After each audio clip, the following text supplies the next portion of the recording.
Ligji i digitalizimit të mos krijojë monopole mediatike. Ka qenë kjo direktiva e qartë që përfaqësuesja më e lartë e OSBE-s për median, Dunja Mijatović, u ka bërë ligjhartuesve shqiptar. Sipas saj duhet bërë kujdes edhe me elementë të tjerë mediatik, siç janë reklamat shtetërore, por të cilat nuk duhet të ketë favorizime të mediave të caktuara.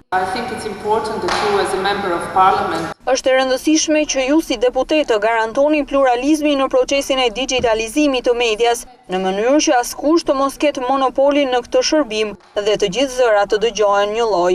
Gjithashtu duhet të vëtheksin tek reklamat shtetërore, të cilat nuk duhet të shkojnë vetëm për mediat e preferuara. Duke vlerësuar ndryshimet e bëra në kodin penal dhe civil për fyerjen, përfaqësuesja e OSBE-s kërkoi që politika shqiptare të dekriminalizojë plotësisht shpifjen për gazetarët. Përfaqësuesja e OSBE-s për lirinë e medias pas takimeve me zyrtar të lartë në Tiranë do të përcjellë një listë propozimesh për problemet e medias në Shqipëri.